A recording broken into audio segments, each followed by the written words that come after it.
and my older brother was actually in medical school at the time. I talked to him and I decided, oh, I think I want to go to medical school. So I hadn't done any science classes or math or anything like that. So I had to go back to school, and I went and did that in New York City. And while I was in New York, I had this really good friend. He's like, dude, you gotta go to cooking school. You don't want to be a doctor. He just kind of knew me better than I knew myself, I guess. And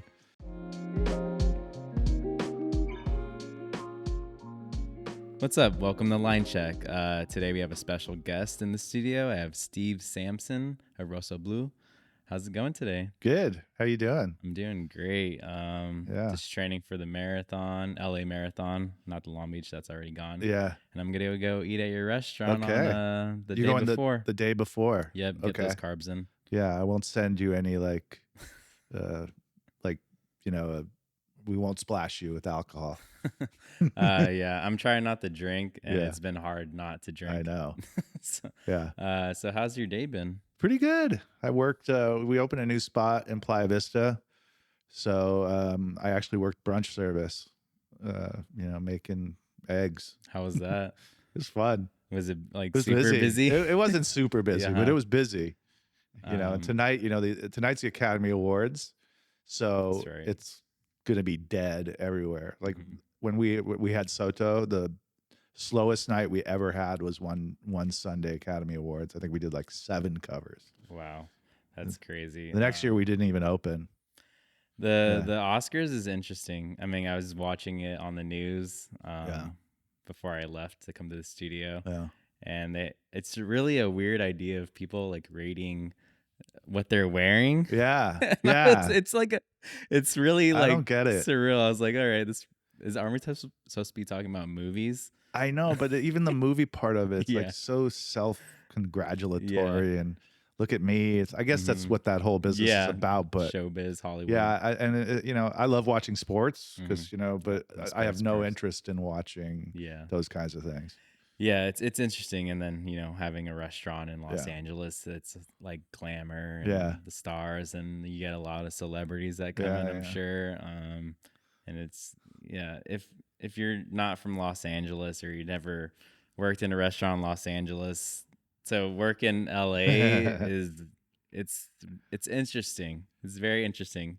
Well, what's really interesting is, have you ever been on like a set where they're actually filming stuff? No. Dude, it's as a somebody who's the line cook, chef, whatever, it will drive you crazy because it's basically so many people just sitting around doing nothing. It's like busy doing nothing. That's what I call it. People busy doing nothing. It's walking back and forth to craft services. It's like, oh, I always see why movies cost so much to make because you got to pay all these people. I don't want me to offend any of my friends who are in the industry. I'm sure they're really good at what they do and they work hard. They do work crazy hours sometimes, but it's not like boom, boom, get it done. That's what we're used to. Yeah. So it seems like it's a lot of errand work at least from what I've heard. Yeah. A lot of do that. Yeah. And then drive like 4 hours away just to get this one thing and then bring it back to the studio.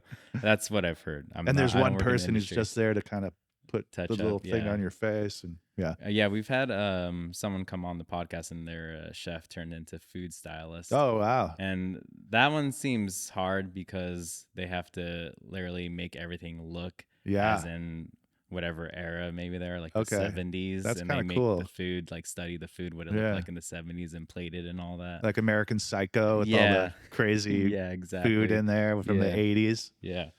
Yeah. So why don't you tell us a little bit about yourself? Okay. I grew up here in LA in the Valley. I was born in Brooklyn, New York, but my mom, who's from Italy, my dad studied medicine. He became a doctor in Italy, in Bologna, Italy, and met my mom over there. And they got married and, went back to Brooklyn, and she hated Brooklyn. So my dad was like, okay, we're going to try and figure something out that you like better. So they came out to LA, and he got 2 job offers, one in Northridge in the Valley and the other in Palos Verdes. And he took the one in Northridge. Wow. But I still haven't forgiven him for that one. Could have grown up in Palos Verdes. What year was that when they? 1972. Ooh, that's a good Well, year. actually, 1972. They bought a house for like $90,000. Wow. up in Dang, the up Palos in. Verdes. Oh yeah, Oh, gosh, are you kidding? if anyone has never heard of it or been there, it's like it's by LA, like San Pedro, and Yeah, it's just really beautiful cliffside right on the houses on the water. water. Yeah, it's a little It's a isolated. little isolated, but Yeah, it's beautiful. Great hiking spots out yeah, there. yeah. Oh man. So anyway, so I grew up out here basically, and after we would go every summers, we'd go Hmm. visit my grandparents, and my mom's whole family was still in Italy, mostly in Bologna. So I'd go there every summer. I had a whole group of friends out there that I like grew up with basically. What part of Malonia is in Italy? Bologna's in kind of, I guess, between Florence and Venice, so Mhm. it's right in the middle of northern Italy. Okay. Yeah, so it's like right part of it's like the Apennine Mountains, and then it goes into the Po River Valley, which is very like kind of industrial center and also agricultural center of Italy. So you can be in Bologna and you drive past the Ducati factory, and then it's like Lamborghini, Maserati, Ferrari. They're all like within a little, like just a short drive of each other. It's pretty cool. Wow, that's pretty And then sweet. it's like Parmigiano Reggiano Hmm. and mortadellas from Bologna Right and there on your balsamic beanie. vinegar. Modena's like 20 minutes away, so there's really great food there. Wow. So I would go there and just like in Italy, like kind of your life revolves around the table. It's like a lot of cultures, but in America, it's like not so much. But so it was kind of a cool experience to go over there, and you'd have lunch with your family every day, same time, then dinner with your family, same time every day, and it was just always really made an impression on me. And I think that's kind of one of the reasons I eventually got into food, just to kind of share that cultural thing of the food I grew up eating, and kind of do it in LA, when like my city, that I grew up in. So yeah, when I was about after college, I was just kind of floating around. I didn't know what I wanted to do. Took a bunch of odd jobs. I did production assistant work. I did like real estate stuff. I was just had no like real path. And I decided, my dad and older brother, both doctors, and my older brother was actually in medical school at the time. Actually, he might have been already doing his residency. So anyway, I talked to him and I decided, oh, I think I want to go to medical school. So I hadn't done any science classes or math or anything like that. So I had to go back to school, and I went and did that in New York City. And while I was in New York, I had this really good friend who I was cooking and for him and his girlfriend, and we were just hanging out, drinking wine, and he's like, "Dude, you gotta go to cooking school. You don't want to be a doctor." He just kind of knew me better than I knew myself, I guess, and he took out a New York City phone book, which is people still used phone books back then. That's how long ago it was. And he opened a cooking school. He's like, "Here, you call them, or I'll call them for you." And I'm like, "Okay, okay." So I ended up like I took the MCAT exam. I had this stack of medical school applications, and I never even filled them out. I just like, I'm going to go to medical school. No, no, I'm going to go to cooking school. Yeah. And it was like a short program. It wasn't like CIA or Hmm. something like that. It was, I think, like a 3-month thing, Oh, and it wasn't cool. super expensive Yeah. like they are now. So it was good just to get my foot in the door, and I started cooking in New York.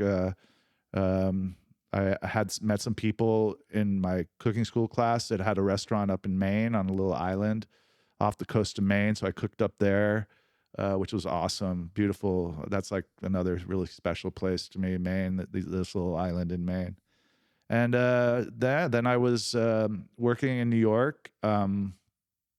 Decided I really wanted to go work in Italy, and just spend some time over in Italy, and work in restaurants over Hmm. there, because I hadn't really worked in New York. I didn't really work in Italian restaurants.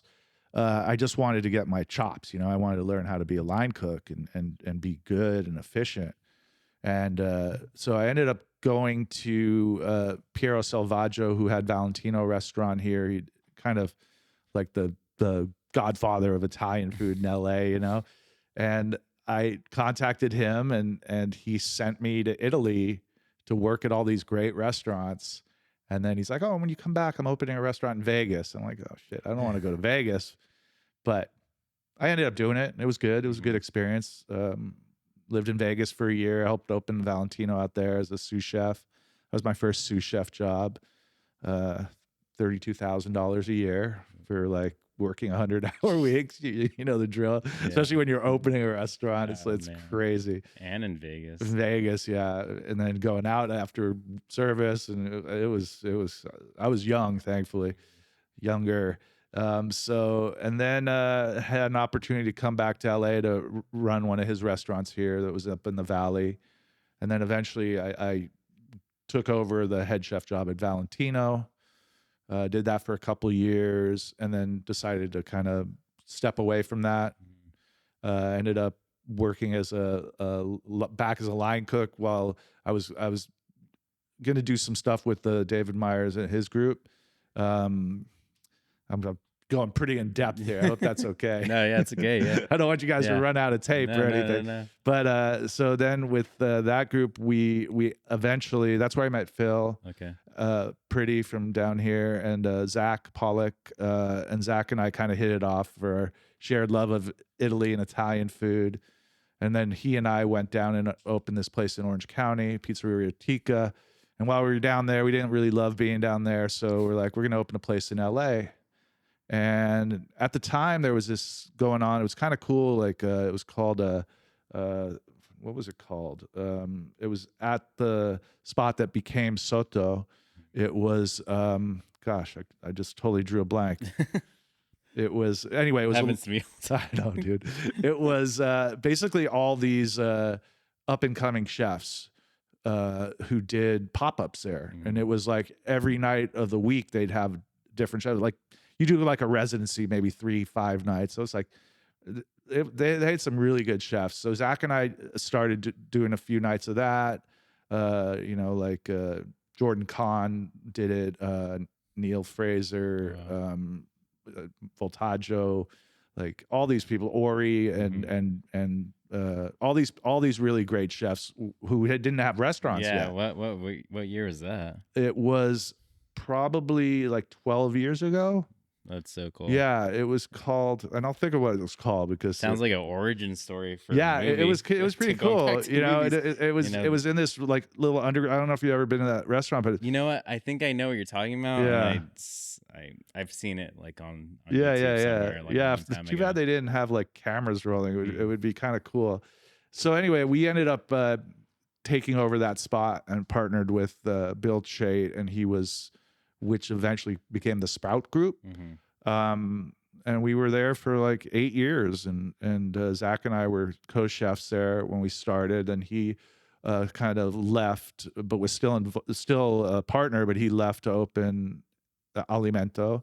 And eventually we're like, okay, we want to do something more. I wanted to cook, that was a Southern Italian restaurant, which was, it's great. I love food from all over Italy, but I really wanted to do food that I grew up eating that really had meaning to me, like personal meaning. So that's how like the idea for Russo Blue was born. And then we finally found a spot. And then we had to like do the hard work, which is actually, finding investors. That was the worst. That period of signing the lease to opening that restaurant was brutal because we were over budget.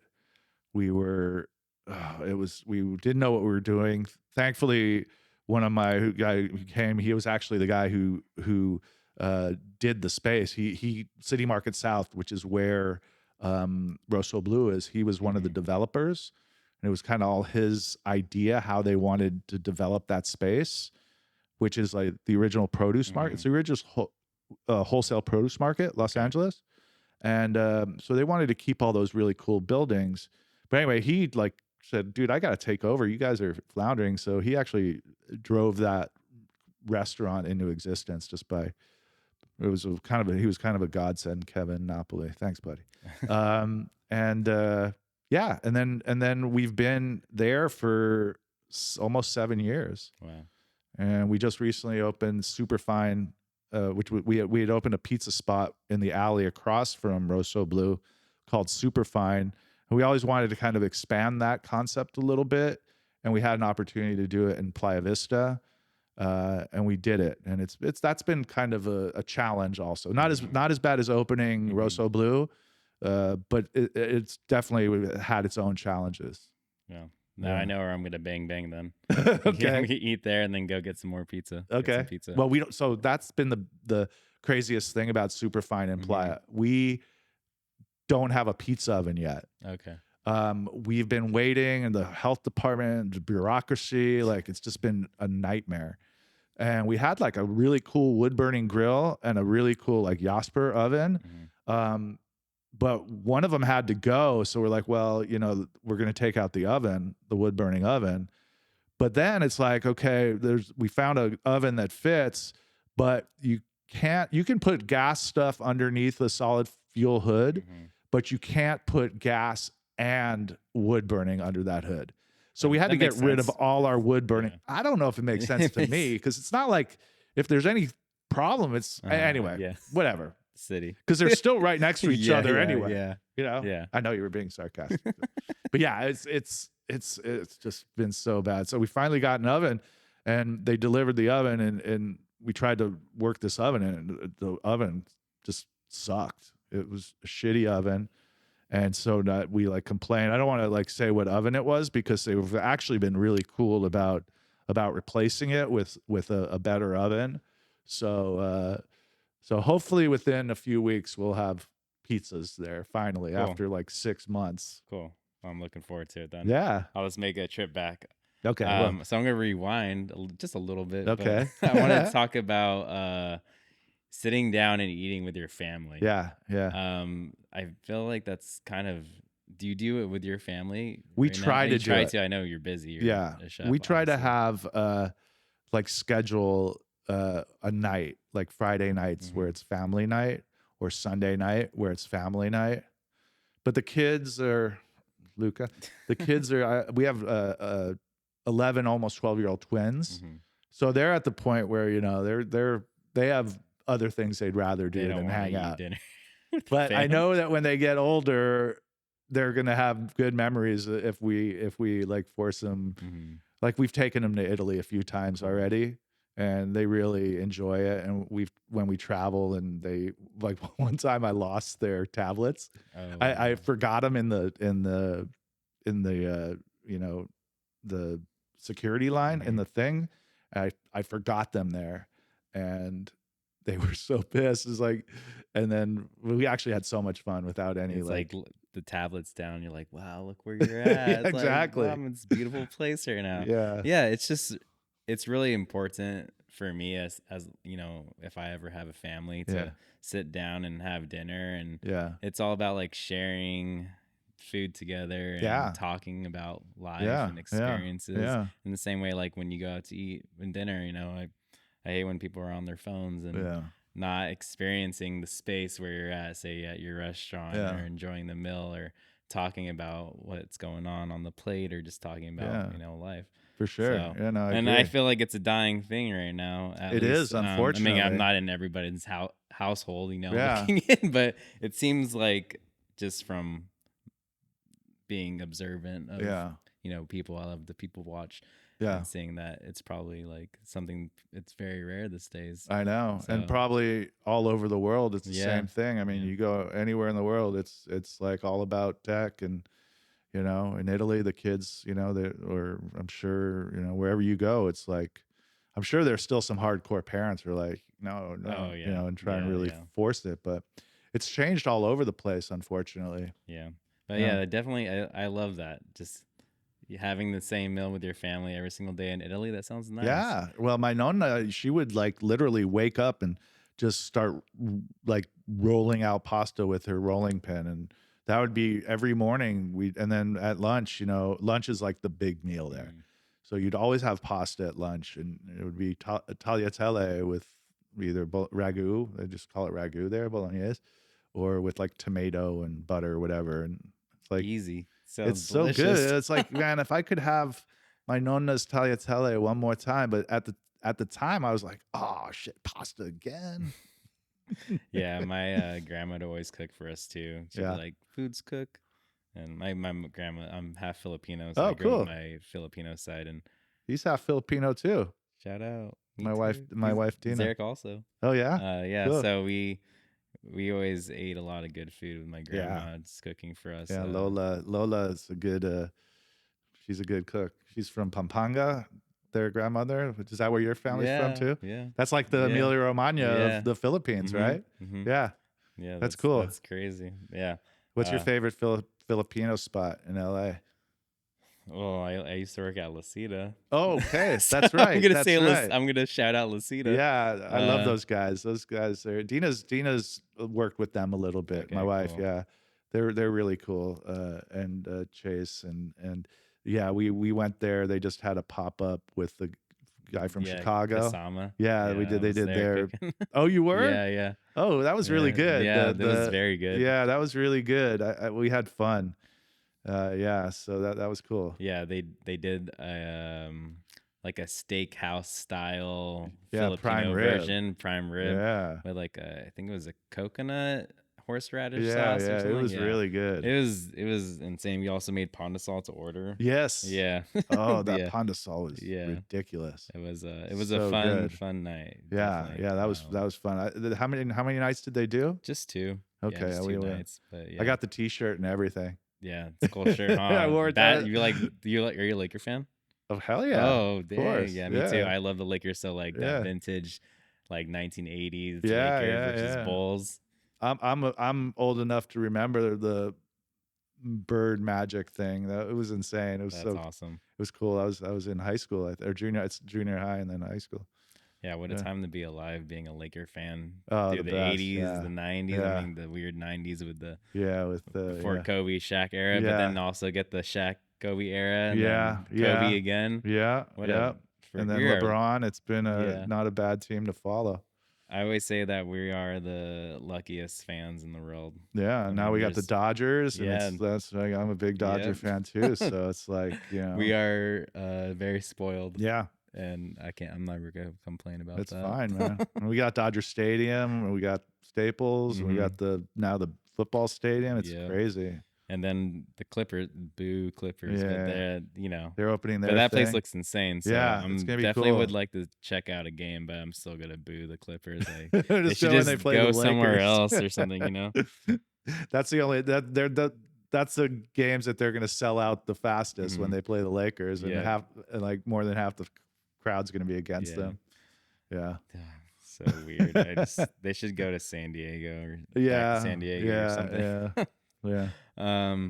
Let's talk about fatherhood since you're a dad. I think it's really cool because we've had other chefs on here and they have families too, and I always like to talk to them about how it's been balancing, the chef life and also being a dad at the same time. And it's like culturally working in restaurants, it's always been tough, just like balancing life in general, you know. And I kind of just want just for any other chefs that are out there that probably trying to figure out a balance of life with their children. Yeah. Well, one thing I tell people, I didn't have kids till later. I was in my 40s already when we had the kids, and so like, and plus I've also seen the industry shift where it's become a lot kinder. It's become a lot more manageable to have a regular life and still a work life.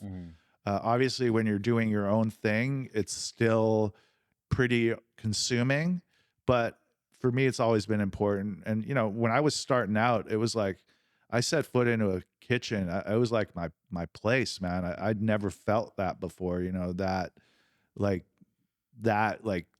I was supposed to be there, and I really loved it. And it just became my life, and it changed my life because it made me organized when I was always disorganized. It made me efficient while I was always inefficient.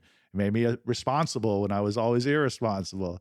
And so it kind of got me ready for fatherhood. But I was committed. Like I was fully committed to it. Like I was like, I'm not going to have friends. My friends are going to be people I work with from now on. That's just the way it is. But then when you have kids, it changes. Your priorities change, and it became, look, I'm never going to prioritize work over my family. I just not, because that's not the way I grew up. My parents were both very committed parents, and my dad worked a lot, but you know, we still, you know, he was still a very present father. So, I think that's been important to me, and maybe it's gotten in the way of some successes that I could have had professionally. But I mean, to me, it's not worth it if you have to sacrifice the things that really matter in life, and that's, you know, family, and Mm-hmm. that's it. Yeah, that's pretty much just having the value Yeah, and being a part of that. Yeah, yeah. yeah, yeah. It just depends on the person. Yeah, yeah, for sure. Yeah, No, yeah, I agree. Some people in the industry have decided, like I've known people, it's like, I'm not gonna have kids yeah, because like the work's too important to them. And I'm sure in a lot of industries it's like that. But for me, it's like I always wanted kids. So yeah, yeah. yeah. Eventually, I will too. Yeah, yeah. You get No there. rush though. Yeah. You get to look at me. um, yeah. So, how was it like cooking in Italy when you're over there? Well, it's Because funny. that's a different time for you. I'm sure. I've heard lots Yeah. of crazy stories. Yeah. It's funny. Like life in Italy, in like parts of Europe, France, you know, it's uh they take a month off a year. You don't work a lot. It's like the only industry that they work harder and more over there is the restaurant Uh-huh. industry, and it was pretty insane. You know, you'd be working a lot. Like you get up 8 in the morning, um, to get ready for the lunch service because lunch service is Hmm. big there. Yeah. It's and then you go through lunch, you break down, you and most of the people would go home. Most of the cooks would go home. Like we had a little flop house there or Hmm. whatever, and they take naps in between because the dinner service there doesn't start till 8. Hmm. So you'd have to be back. So you usually have a break from like maybe 2 to 5, 3 to 5. But I was like, man, I'm not going to go take a nap. You know, I'm in Italy, so I was really into running then, so I just usually go on runs and stuff instead. Yeah, that sounds But then nice. you know you're there, and it's like, yeah, the hours are tough, and the work is hard, and like the places I worked weren't, you know, there were no POS systems or anything. It was all like handwritten dupes. I couldn't even read the shit, you know, Yeah. with multiple course tasting. I worked at a 3-star Michelin in the middle of nowhere. It's called it's I think it's still 3-star Michelin. Wow. Yeah, it's I don't know what's wrong with my brain. I'm tired.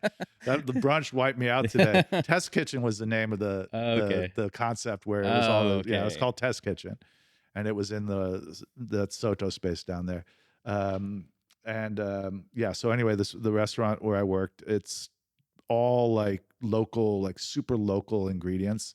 It's in the middle of the Po Valley, so dal pescatore, which Okay. means of the fishermen, but all the fish was from like river fish, and like so they'd have like carp and frog legs and stuff like an eel, Nice. like river eel, freshwater eel. But that was like, man, that they were insane. It was like such incredible food and all local. It was really, really neat. Wow, that Yeah. sounds crazy. Yeah. And the Sounds eggs really. there, they had their own like hens and ducks and geese, and they would feed them all the leftovers. Like so these birds would be eating like leftover 3 Michelin star food. Wow. And the eggs were Lucky so ducks. like red. Like I've never seen more yolks that were that red before. But like one time I thought like they made pastry cream. I thought it was a mango puree just because of the color. Like, no, that's That's yeah. Zabaglione or whatever it was, pastry cream. It's like, Yeah. Wow, that's yeah. so cool. So the pasta was beautiful too, you know, Uh-huh. because they use those eggs in the pasta. It's so Wow, nice. I can't even like imagine what that would look like in my head right now. Yeah. So we definitely ask this question to everybody that's a chef and or small business owner, Mhm. their best in the weed story, and I'm sure you got like a Yeah. giant catalog of them. Oh my God, so many. Well, one thing that pops into my head, and I don't know why, I probably haven't thought of this in years, but my buddy, who I still haven't seen, he worked at Valentino with me, and he went on like like I don't know, some guy like, hey dude, come be the chef at my restaurant kind Mhm. of thing. And he's like, okay, sure. And I don't think he really knew what he was getting Yeah, yeah. into. So he's like, well, come on down. I think it was down in like maybe down in like Huntington Beach or something. I don't remember. It was a while ago. This was like 15, 20 years ago. And he's like, come on down and come eat at the restaurant. I'm like, okay, cool. So I go down there and I walk in and the restaurant's packed with like 70, probably 70, 80 people dining there. And I look in the kitchen, he's by himself in the kitchen, by himself. And I'm like, and he had a full menu, like, you know, and I'm like, oh shit, dude. All right, just give me a bottle of wine. I'll work pasta. I was dressed to have dinner. I was like, jump back there. I didn't know any of the pickups and it was brutal. Like tickets just kept coming in and it was just like pans flying everywhere. But it was fun because I couldn't I was helping them at the end of the day. But like, yeah, like learning how to deal with the weeds, I think is one of the hardest things when you start cooking. And when I worked at this restaurant in New York it was called Zoe. It's not there anymore, but it was down in Soho. And that's when I started there, I was really slow and the chef wouldn't even talk to me because he didn't think I would last. And I'll never forget the first time he's like, what'd you say your name was? After like 3 months, I'm like, shit, I made it. But like there it would be like, it was so bad. Like, you know, you just want to find a corner to prep in, you know, and hope no one notices you. But then finally, you know, and I would just put my head down and I would say to myself, you know, my mom's still going to love me. My mom's still going to love me. No matter what happens, it's going to end and my mom's still going to love me because you get that feeling like it's never going to end. Yeah. But then, you know what, man, as bad as that feeling is, as good, it's just as good when you get to a point where you're like, you know what, nobody in this restaurant can work this station as well as I can. And I might be in the weeds, but they would be in the weeds worse than I am. And I'm put my head down, just get through it and you get through it. So it's good. It's a good like lesson in life too, you know? Yep. Never give up. Never give up. Keep going. Yeah. It'll end. It eventually ends. You know what? Somebody will still love you, hopefully, at the end of it. And time always like slows down, but it also seems once you're done, you're like, oh shit, service is over. Yeah, but you're already like an hour after like you've been closed already. Yeah, the worst is when like slow services are way worse than when services like that. You're just watching the time go by. Yeah, I'd rather be busy for sure. Yeah, it goes by really fast. You're right. I love that. Yeah, so I'm not working in a restaurant right now because I'm trying to open a restaurant. But I will get there when I have my own restaurant. I'll be in the weeds all the time. Yeah, I mean, honestly, I've been fortunate. Like my wife has been my partner in all this, like with the kids and also professionally. And she's good at a lot of things I'm not good at. She's good with the financials, really good with the financials. I'm good. I'm good at cooking. That's pretty much it. She's probably a better manager of people than I am. I hate managing people. That's so hard. I've learned how to do it and as I gotten older, I think people like respect me more just because I'm older and I'm the boss, I guess. Yeah. But I mean, yeah, it's been really lucky to have her help me. But honestly, opening a restaurant and operating a restaurant are so different than anything else. It's really, really hard. And now it's like really hard to make sense of it financially. I don't know. I wouldn't recommend it for everyone. I know like people like you're on that path. So like, go for it. You got to go for it. You got to do it. And some people can make it work. You know, you could pretty much have to be busy all the time. Yeah, definitely. I mean, yeah, this is what I do. You know, yeah, you got to go for it. I get it. To do Believe it. me. What else am I gonna do? I mean, I'm doing a podcast. Right yeah, now, that's all right, man. You got to do what you got to do. Same thing though. Like having your own restaurant. The good thing about it is like, you know, even when we had Soto, we had like kind of. We weren't as in control as we are now. Like we don't have to necessarily, of course have a responsibility to our investors and all that, but it's, you know, at the end of the day, it's our thing. So yeah, exactly. You're in control of your destiny. Yeah. Yeah. So as we start to wrap things up, is there any advice you like to give to any young cooks that are looking to be chefs? Well, you know, it used to be just go out and get as much experience as you can, even if you have to work for free. But I don't think people work for free anymore. No, that does not exist. I was trying to explain to someone about staging the other day. Yeah, I mean, it's like, for me, it was always like, look, you can either pay a lot of money to go to cooking school to learn what you can do on the job for nothing. you know? And back in the day, like places in Europe, they'd make you pay to go stage there. Yeah. So I never did that, thankfully, but I did spend money on a cooking school, so I can't say. But I did work for free a lot, you know, and I still would if I if I had the opportunity to do it. But you know, it's changed a lot. You know, it's changed a lot, and I think it's good. It's changed for the better. I think it's important to have, you know, work at a place where you're not trying to hide in the corner, where you're not on the verge of tears all the time because you're so miserable.